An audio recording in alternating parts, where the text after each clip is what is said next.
I'm in a good mood, man. I experienced some brown privilege today. Put me in a good mood. Yep. Yeah, I was running late here, so I parked illegally in front of a liquor store. And as I was getting out of my car, I saw a parking attendant about to write me a ticket.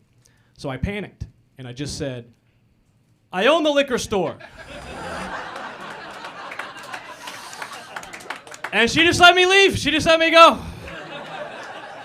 And I felt bad for reinforcing the stereotype. I did. But when the stereotype is also an alibi, that's taking the power back, I think. I think I'm using it. I've been doing that my whole life. When I was a kid, we had to swim for gym class. You guys had to do this, right?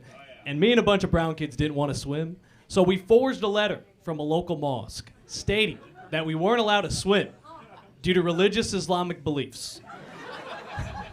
We even included a phone on the letter that the school could call to verify with the mosque. And we had kids cover the phone and take shifts. We were so Indian, we started a call center.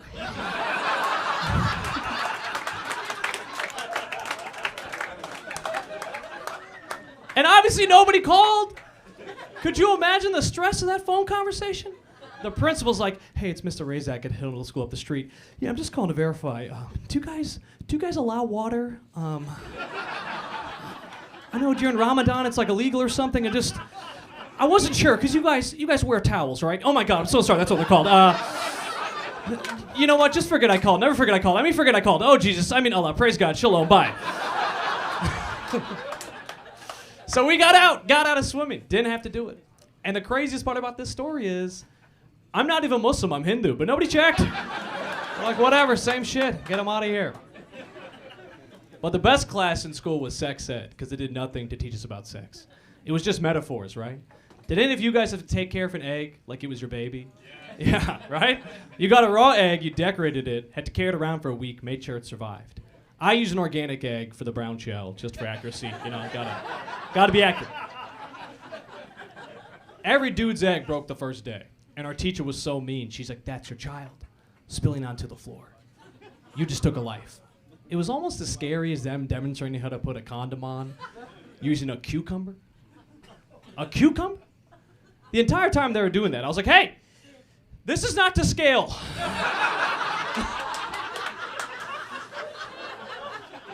Just me? Tell me what sixth grader's cock is the size of a dill pickle, okay? Nobody could have walked down to a lunchroom, picked up some pixie sticks. We had all the supplies, okay? They always push abstinence in sex ed, or else don't have sex. They never taught us what happens after sex. And I felt bad because there was a pregnant girl in our class. And I always told the teacher, I'm like, hey, shouldn't you be in level 2? I feel like she knocked all the prereqs, you know? I feel like she's a hands-on learner, that one, you know? Really going for the extra credit, I guess. But my favorite metaphor was when they brought in a guest speaker, and it was this girl who was dressed very provocatively, and by that, I mean she was wearing a knee-high skirt. This is the 90s, okay? It was a simpler time. We were easily stimulated, right? If you saw a girl's kneecap, you were hard for a week. It set you up, all right? It was different. She asked for 3 volunteers, so me and 2 boys jump up. I came in confident. I was like, hey, my name's Vik. I got some gel pens if you want to make something happen. She's like, please stand as far from me as possible, right? Then she takes out a big clear piece of plastic tape, wraps around her arm, takes it off her arm, wraps around the first kid's arm, and says to him, we just had sex. I'm pretty sure that kid came. Because his knees buckled and he said, I'm sorry.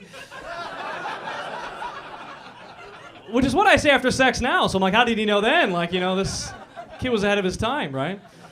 Then she takes the tape off his arm, does the same thing to the next kid, does the same thing to me. And then she shows the class this piece of tape, 4 different hairs on it. She goes, when you have sex with somebody, you're having sex with everyone they've had sex with. So Mr. Gel Pens over there just had sex with these 2 boys. And the one kid in the class who was clearly gay but not out of the closet yet was like, hell yeah. And I was like, hell no.